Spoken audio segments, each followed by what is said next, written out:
2024년 첫 예배를 오늘 드립니다.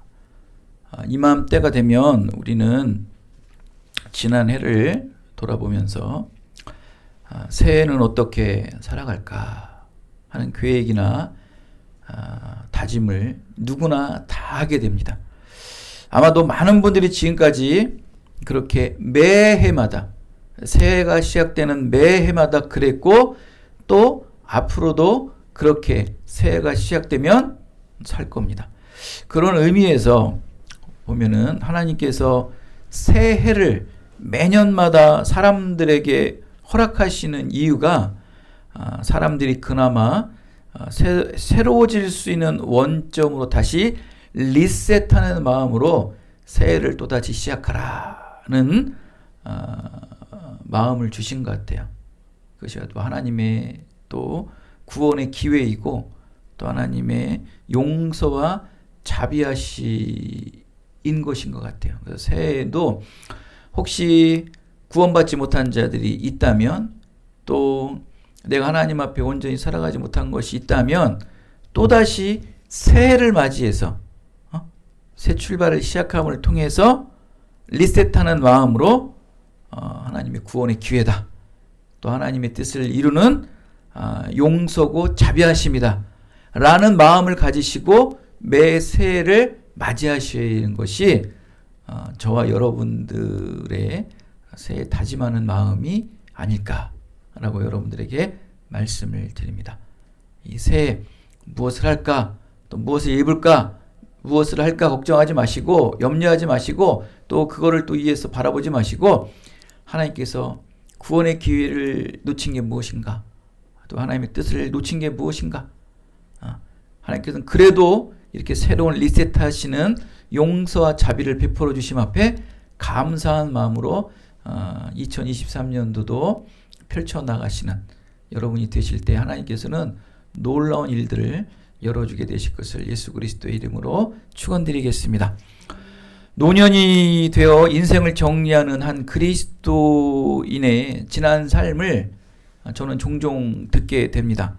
특히 요즘에 그런 노인센터에서 제가 이렇게 부업을 이렇게 하다 보니까 더 많이 그런 말들을 듣게 되는 경우가 있습니다.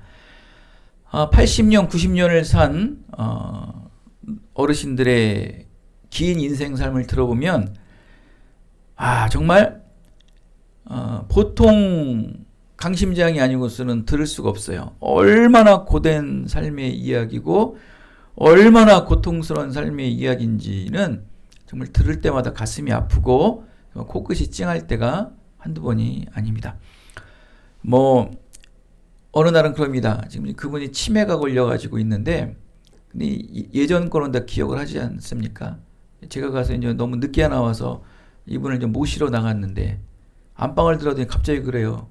이 이불에서 내 아들이 죽었다는 거예요. 저는 그 말을 듣고서 막 지금도 머리가 삐쭉 쓰는데 머리가 삐쭉삐쭉 쓰더라고요. 뭔가 이런 아픔을 겪은 이 어르신이 대체 어떤 의미로 살고 있을까? 얼마나 아팠을까?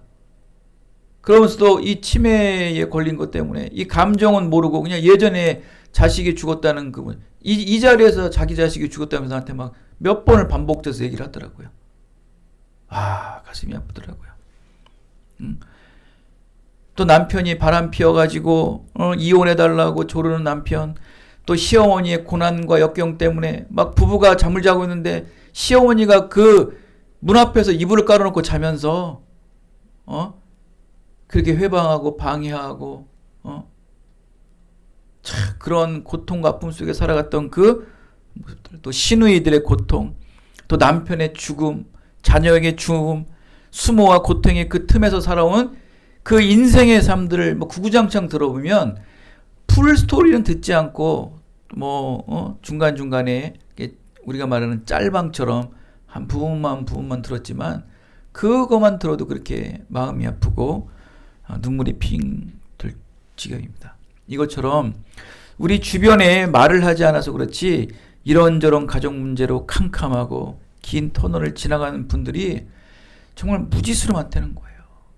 얼마나 많은지 정말 모르겠어요. 정말 정말 속 사람이 강건하지 않으면 해낼 수 없는 일들이 우리 삶 속에 다반사예요, 다반사. 자식이 죽었는데 어떻게 그걸 극복하고 이겨낼 수 있었을까? 보통 강심장이 아니면 그걸 못 이겨내요. 그 부부의 남편의 죽음, 그 시어머니의 핍박, 가족들의 그 억압과 핍박, 억울함, 죽음, 고통 앞에 그들은 대체 무슨 강심장으로 그러한 사람들을 구구만창 살아오면서 또 결국은 지금은 몸도 가누지 못하고 기억력도 잃어버리는 사람들을 무엇 때문에 그렇게 버텨내고 살고 있는가를 모습을 보면서 얼마나 가슴이 아픈지 모르겠어요. 저 또한 그렇게 되겠죠. 저 또한 그렇게 될 겁니다. 그분들에게 해줄 말이 없어요. 같이 함께 말씀 나눠주고 들어주는 것만이라도 저는 그게 하는 일이에요. 그러면서 그들은 그런 얘기를 해요. 우울증 약을 먹고 수면제 약을 먹지 않으면 제가 살 수가 없다는 거예요. 여러분, 우울증에 걸리면요 매일같이 죽고 싶은 마음이 든대요. 이게 우울증의 초기예요. 우울증에 깊어지면 그냥 매일 죽고 싶대요. 수면제를 먹으면 잠을 자지 못한대요. 매일 죽음과 인생 포기만을 생각하며 그래도 살아가는 그들의 모습을 보며 저는 그런 마음을 합니다. 주님, 저들이 죽지 않고 인생을 포기하지 않게만 살아주시옵소서. 고통스럽고 아픔이 있을지라도 스스로 목숨을 끊지 말고 포기하지 않는 삶을 살게 해 주시옵소서 라는 기도밖에 나오는 게 없는 거예요. 바로 오늘 에베소서 3장 16절의 말씀에 보면은 사도 바울이 에베소 교인들에게 이런 기도를 하고 있어요. 하나님 아버지께 성령으로 여러분의 속사람을 강건하게 해주셔서 하나님의 뜻대로 살 수 있게 되기를 기도한다 하면서 사도 바울이 간절한 기도가 있다는 거예요. 에베소서 성도들아, 포기하지 말고 너희 심령이 강건해져서 그 아픔과 고통과 억울함과 원통함 속에서도 이겨내는 성도들이 되기를 원한다. 원수를 갚고 복수를 갚고 그것을 되갚음으로 인해 원한을 삼으며 살지 말고 오직 하나님께 너희의 억울함과 고통과 아픔을 호소하며 그 강건한 심령으로 이겨내기를 원한다는 마음으로 사도 바울은 기도하는 거예요. 우리 기쁜 누리 장로교회 신년 예배에서 오늘 이 말씀을 나누려고 합니다. 에베소서는 바로 이 말씀이에요. 그리스도인은 어떤 사람들인가? 아주 본질적인 대명제를 적어놓은 글이 에베소서예요. 그리스도인이란 어떤 사람들인가? 겉사람의 강건함이 아니라 속사람의 강건함으로 새해를 시작하기 위해 가장 먼저 우리가 우선순위로 둬야 될 것은 바로 그리스도인은 무엇인가? 그리스도는 무엇인가? 라는 가장 기본적이고 가장 기초적인 본질로 다시 돌아가면서 2023년도를 시작하려고 합니다. 바울 역시 대체적으로 자기가 전도하고 개척한 교회의 어떤 신앙 문제나 신앙 문제 또는 율법적인 문제가 발생하였다는 소식을 들었을 때 그 문제를 해결하기 위해서 편지를 각 교회마다 씁니다. 그 중에 많은 서신서가 있겠죠. 그 중에 다른 서신서에 비해서 에베소 교회에 보내는 편지는 에베소 교회의 어떤 특별한 논쟁이나 문제가 발생하여 그것들을 수습하기 위해서 써보낸 서신서가 아니에요. 에베소 교회 사람들에게 그리스도인이란 무엇인지, 그리스도인이란 어떤 정체성을 가지고 살아가야 하는지, 그리고 교회란 어떤 이 고유한 사명을 가지고 있는지, 따라서 교회에 속한 그리스도인이 어떤 가치관과 세계관을 소유하여야 하는지, 그것에 걸맞는 그리스도의 참된 행함들을 어떻게 살아가야 되는지를 권면하기 위해서 쓴 이 성경이 에베소서라는 거예요. 이 서신서가. 당연히 이들도 뭐 고통이나 여러 가지 어려움들이 있긴 있겠죠. 그러나 그것보다도 먼저 그리스도인의 본질을 지키고 기초의 뿌리를 박힘으로 말미암아 너희들의 모든 고난과 역경들을 이겨나갈 수 있게끔, 그러니까 어떤 문제 해결의 문제가 아니고 이 근본적인 것, 그러니까 여러 가지의 문제들을, 어떤 다양한 문제들을 이 만능키 하나로 다 풀어나갈 수 있는 것, 바로 그리스도의 참된 지혜를 아는 자들이거든요. 그리스도의 그 기초를 다진 자들이 모든 일체의 비결을 배워서 어떠한 상황 속에서도 능히 감당해낼 수 있다는 거예요. 그게 바로 그리스도란 무엇인가? 그리스도인이란 어떻게 살아야 되는가? 교회란 무엇인가?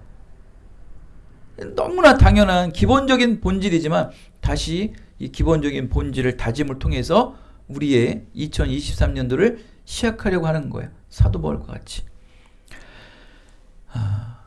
굉장히 에베소서가 여러분 딱딱한 말씀이에요. 굉장히 고리타분합니다. 그러나 그 말씀은 우리의 기본기를 다지는 거예요. 신앙의 기초를 다지고 믿음의 기초를 다지고 우리의 지혜의 기본기를 다지는 말씀이기 때문에 우리가 2023년도를 또 능히 믿음 안에 말씀 안에 성령의 능력으로 감당해내기 위해서는 이 말씀으로 무장해야 될 것입니다. 오늘 이 본문에서 읽었던 에베소서 이 3장 14절에서 29절 말씀은 사도 바울이 에베소 교인들에게 이렇게 되었으면 합니다라는 기도문이에요. 기도문. 15절에 보면은 하나님께 사도 바울이 하나님께 무릎을 꿇고 빌면서 기도하는 말씀이 나옵니다. 무릎을 꿇고 에베소 교인들이 이렇게 되게 해 주시옵소서라고 기도하는데 바로 그 기도의 첫 번째 제목이 뭡니까? 16절에 나오는 거예요. 성령으로 말미암아 너희 속사람을 능력으로 강건하게 하시어 주시옵소서. 하나님, 에베소 교인들이 성령으로 말미암아 그들의 속사람의 심령들이 능력으로 강건하게 해 주시옵소서 라고 기도하는 거예요. 그들의 심령이 강건해지기를 바라며 기도하는 거예요. 그게 첫 번째 그의 기도 제목이에요. 여기서 바울이 말하는 속사람이란 호에소 안드로포스라는 단어인데 이 속사람이라는 이 단어가 이 서신서에 3번이 나옵니다, 여러분. 로마서 7장에 한번 나오고 고린도후서 4장에 나오고 바로 이 에베소서 이 3장에 나오는데 겉사람과 분명히 비교되는 말씀이죠. 굉장히 상대적인 말인데 이 겉사람은 뭐 우리가 알다시피 육적이고 또 일시적이고 본능적이고 욕구 만족적이라면 이 속사람은 굉장히 정적이고 또 영원한 것을 소망하고 말씀을 인생 삶의 주체로 삼도록 성령으로 가득 채워진 사람을 속사람이라고 그러는 거예요. 여러분 이 속사람의 말을 들어보면 보여지질 않아요. 나타나는 게 아무것도 없어요. 그렇죠?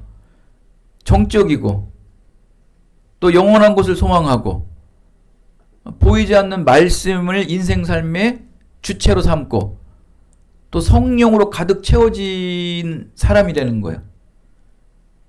뭐가 보여요? 아무것도 안 보이잖아요. 그러나 겉사람은 말 그대로 다 보여요. 그죠? 육적이고 일시적이고 본능적이고 욕구 만능적이고. 사도 바울이 기도하는 거는 바로 이 속사람, 보이지 않는 이 속사람이 강건해지기를 바란다는 거예요.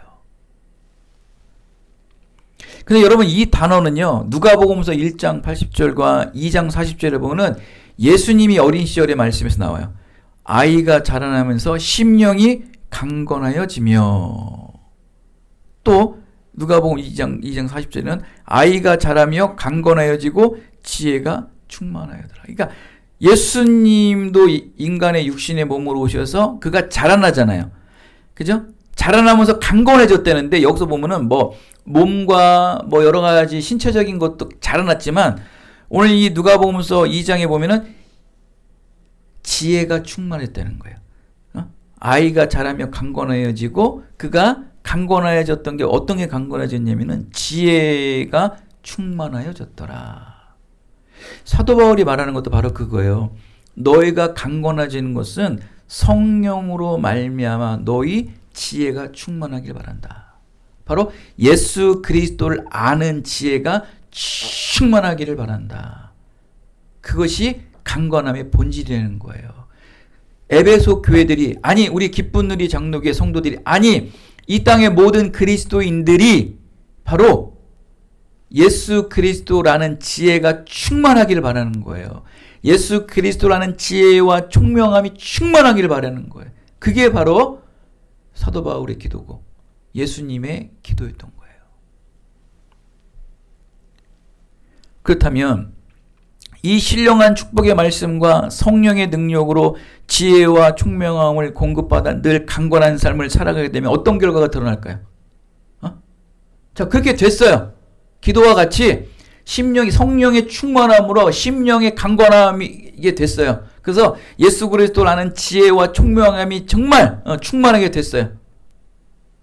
그러면 그에 대한 결과는 어떻게 될까요? 신령한 말씀과 신령한 성령으로 늘 가득 채워져 있기에 신령한 능력과 영광이 분출되겠죠. 그 구체적으로 이 신령한 능력과 신령한 영광이 무엇으로 분출되냐는 거예요. 속사람이 신령한 말씀의 능력과 성령의 능력으로 가득한 사람에게 분출되는 것은 바로 사랑이 충만하게 발산되겠죠. 사랑이 충만하게 발산되고 하나님의 공의와 진리가 발산되겠죠. 선함과 인자하심이 발산되겠죠. 또 은혜와 능력들이 발산되겠죠. 이에 바울은 에베소 성도 모두가 이 속사람이 신령한 말씀과 성령의 능력으로 늘 가득하게 채워져 있는 강건한 속사람의 신용 되기를 아버지 앞에 간절히 무릎 꿇고 기도하는 거예요. 바로 사랑이 발산되고 하나님의 정의와 공의가 발산되고 늘 말씀의 기준으로 살아간다는 거예요. 선함과 인자함이 오직 그리스도의 말씀 안에서 선하여지고 그리스도의 지혜와 총명함 안에서 인자해지고 그리스도의 말씀 안에서 은혜의 능력들이 나오고 그리스도라는 지혜와 총명함에서 이 모든 것들이 발산된다는 거예요. 내 의지, 내 생각, 내 방법과 내 경험이 아닌 오직 그리스도라는 지혜와 총명함에서 그 모든 사랑, 진리, 선함, 인자하심, 은혜, 능력들이 드러나고 나타낸다는 거예요. 그렇게 되기를 간절히 기도하는 거예요. 이것은 사도 바울이 그렇게 됐기 때문에 기도할 수 있겠죠? 그렇게 경험하지 않고 그렇게 되지 않았다면 이러한 기도를 할 수 있을까요? 이렇게 말씀과 성령으로 강건한 속사람은 나만 누리고 나만 느끼며 나만을 위해서 살지 않아요. 왜? 무엇을 발산한다고 그랬어요? 사랑을 발산한다고 그랬죠. 공의를 발산한다고 그랬죠. 선함과 인자함을 발산한다고 그랬죠. 이게 예수 그리스도 아는 지혜와 총명함이 강건해지면요. 이 내면이 이 속사람이 강건해지면 이게 자꾸 발산이 되는데 이 무엇으로 발산돼요? 겉사람들이야 막 드러나고 나타나는 것으로 발산을 시키겠죠. 표출을 시키겠죠. 근데 이 내면의 속사람의 강건해지면은 무형의 모습으로 발산시키는 거예요. 사랑으로, 인자하심으로, 공의와 평강으로, 능력으로 발산을 시키는 거예요. 그러니까 인간으로서는 할 수 없는 선함과 의로움들을 행한다는 거예요. 이게 미치는 거거든요, 정말 여러분. 그래서 우리가 요즘에 진아한테 제가 가끔 얘기하는 게 이 긍정적인 생각을 가지고 있는 사람들에게는 같은 정의로운 대답을 얘기를 해도 이 사람이 얘기하는 것과 이 사람이 얘기하는 게 다르게 들린다니까요. 이게 참 희한해요, 이게 사람이라는 게. 이게 사람의 믿음이 아니고 그냥 일반의 감정을 전달받는 그런 언어 속에서도 그걸 느껴지거든요. 그러니까 우리의 심령이 그리스도라는 지혜와 총명함으로 강건하게 되면은 부정한 말도 긍정적으로 들리고요. 듣는 사람들이 그럴 정도로. 그러니까 이 속사람에서 나오는 이 생각과 마음이 얼마나 중요하냐는 걸 말씀하는 거예요. 이건 무형이거든, 무형. 의외로 굉장히 예민해요, 여러분. 사람들이. 요만한 스치는 소리까지도 사람들은 기분 나빠해요. 제가요, 또 제 얘기를 하지만 요즘 이제 하는 게 그거밖에 없으니까. 정말 잘해요. 정말 어르신한테 정말 공손히 정말 있는 거 다 하는데 요만한 거 정말 99.9%를 잘해도 0.001% 이만큼 안 하잖아요. 앞에 잘한 거 땡 다 필요 없어요. 원수예요, 원수. 야야 저 사람 뭐래도 그냥 다 퍼져버려요. 그 정도예요, 여러분. 세상도 그런데 완전한 사람, 온전한 사람이 될 수는 없지만 완전한 사람이 되고 온전한 사람이 되기 위해서는 내 뜻과 내 소견과 내 생각과 겉사람으로 포장해서 가면을 쓰고 살아가는 것이 아닌 바로 내 속사람의 내면인 내 심령이 그리스도라는 지혜로 강건해져야 된다는 거예요. 그래야지만 온전히 끝까지 지속적으로 하나님의 말씀을 준행할 수 있다는 거예요. 오늘 사모님이 그러시더라고요. 2022년도에 받은 말씀 중에 그리스도 뭐라고 그랬죠? 냄새 나는 사람? 그리스도의 냄새를 풍기는 사람이 되려는 거예요. 그러면서 그러는 거예요. 그 말씀을 보면서 목사님, 그리스도의 냄새만 풍기는 사람이 되면 안 되겠어요. 그러는 거예요. 여러분, 우리 어른들이 그런 말 하지 않나요? 야, 냄새만 풍기지 마 그러잖아요. 이거 좋은 말이에요, 나쁜 말이에요? 썩 좋은 말은 아니에요. 여러분, 냄새를 왜 풍기게 하실까요? 하나님께서. 그리스도의 냄새를 왜 풍기게 할까요? 잡아채라는 거예요. 그리스도의 사람으로 만들어 잡아채라는 거예요. 그냥 맨날 그리스도의 향기만 내. 맨날 그리스도의 방구만 끼러 다닙니까, 여러분? 언제까지 그리스도의 방구만 끼고 다닐 겁니까? 냄새만 풍기지 마시고 그 냄새, 그리스도의 그 백화과 같은 향기를 날리시면서 모여들게 하셔가지고 가로채버리십시오. 그냥. 할렐루야. 그런 사람이 되셔야 돼요. 그게 강건한 사람이에요. 의로운 척만 하면서 그냥 겉사람의 인본적인 세속적인 그냥 냄새만 풍기는 그런 종교인이 되지 마시고 참된 심령이 강건한 그리스도인들이 되셔야 되는 거예요. 그래서 이 진정한 속사람의 주체는 1차적으로는 예수 그리스도이며 우리의 심령 속에 1차적으로 우리 자아가 아니에요. 우리의 속사람이 아니에요. 우리는 예수님의 십자가로 말미암아 거듭난 영혼들이에요. 우리의 인격이 거듭난 거예요. 우리는 이 중생함을 통해서 우리의 속사람의 주체가 우리의 자아에서 예수 그리스도가 1차적으로 바뀐 거예요. 그리고 그분의 말씀과 그분의 영의 지배를 받게 된 객체예요. 우리 자아와 우리의 생각과 마음은 2차적인 객체가 되어버리는 거예요. 이 2차적인 객체는 예수 그리스도의 말씀과 그분의 영으로 말미암아 2차적인 객체가 우리의 자아가 되고 우리의 마인드가 되어야 되는 거예요. 우리의 세계관과 가치가 되는 거예요. 근데 이 세계관과 가치관이 어디서 반살되느냐는 거예요.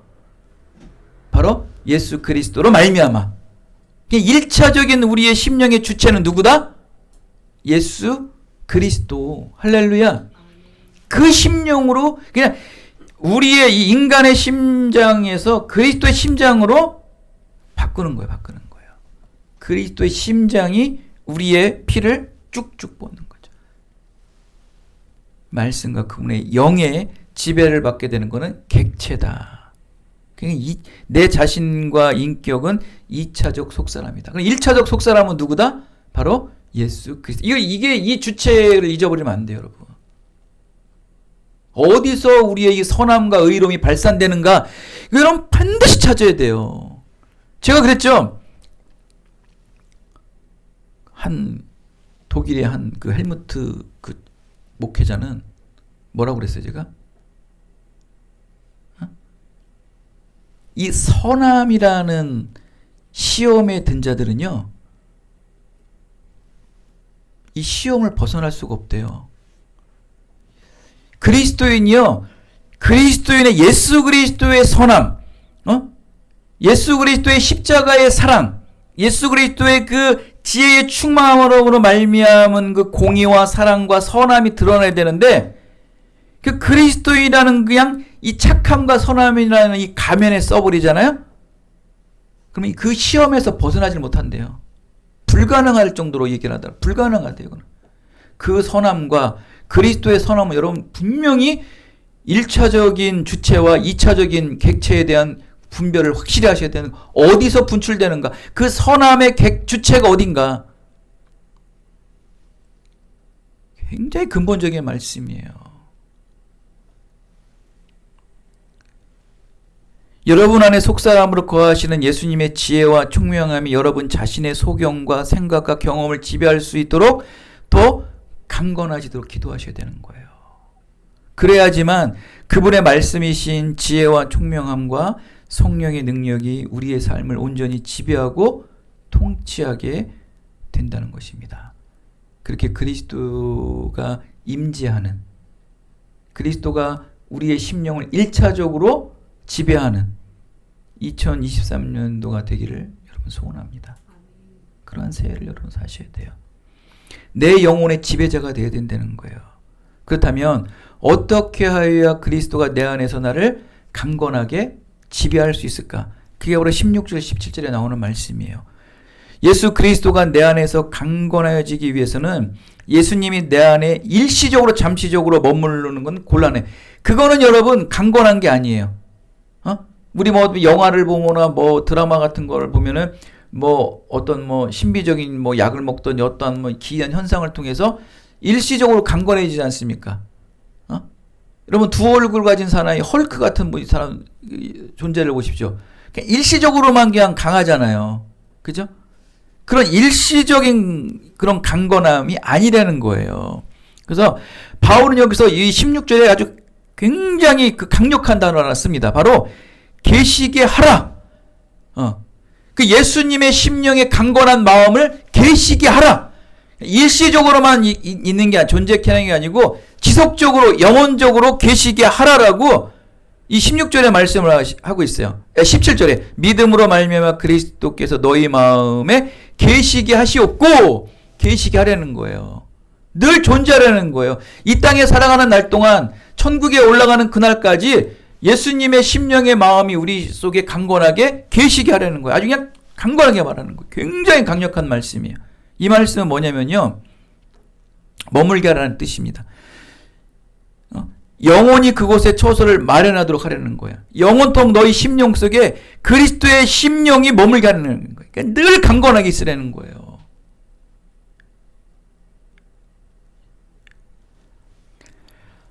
시간이 없어서 내가 이 말씀을 해석을 못하겠지만 나중에 또 기회가 되면 언제 오후 시간에 먼저 이 말씀을 드릴게요. 내 영혼의 지배자가 되라. 내 영혼의 지배자가 되라. 그렇게 되기를, 그렇게 되려면 어떻게 되는 거예요? 영원토록 이 예수 그리스도의 지혜와 총명함이 강건하게 내 심령에 계속적으로 머물러 있으면 어떻게 되는 거예요? 16절 17절에 앞말씀에 얘기를 하는 거예요. 성령으로 말미암아, 17절에 믿음으로 말미암아, 성령으로 말미암아, 믿음으로 말미암아 강건한 심령으로 영원토록 머물게 하라. 성령으로 말미암아, 믿음으로 말미암아. 2023년 새해에는 여러분 성령으로 말미암아, 믿음으로 말미암아 강건한 심령으로 영원토록 그리스도 안에 머물게 되시길 바랍니다. 예수님이 내 안에 삶의 터전을 마련하시고 무슨 일이 있더라도 내 속에 머물러 정착하여 영원히 계시게 하시기 위해서는 성령으로 믿음으로 하라는 것이에요. 그럴 때 예수의 심령인 우리의 속사람이 강건해지고 내 삶을 온전히 지배하게 된다는 것입니다. 내 속사람이신 예수 그리스도가 온전히 내 삶을 지배할 때 그분의 말씀이 풍성하여지고 그분으로 말미암아 내 삶이 평안을 얻게 되어서 아까 말씀드렸던 것처럼 사랑이 충만함을 온 세상에 발산하고 공의와 진리가 발산되며 또 선함과 인자하심이 모든 사람들에게 발산되고 은혜와 능력이 온 땅에, 온 인류에 발산되어서 그리스도의 향기를 온 땅에 진동시키게 된다는 거예요. 사랑하는 여러분, 2023년 새해는요, 말씀과 예배와 기도를 통해 여러분 심령 안에 예수 그리스도의 지혜와 총명함이 강건하게 자라나 겉사람의 악한 게으름과 또 거짓과 습관과 생각을 2024년 새해는 완전히 지배하시길 바랍니다. 그러기 위해 오직 믿음으로, 오직 성령 충만함으로 강건한 속사람의 심령으로 뿌리를 내리고 기초를 든든히 세워나가시게 될 때 이전의 삶보다 더 풍성하고 더 안정되고 더 평안하고 더 확장되고 더 높아지는 인생 삶을 실현하시는 2024년 새해가 되시기를 예수 그리스도의 이름으로 축원드리겠습니다. 하나님 감사합니다.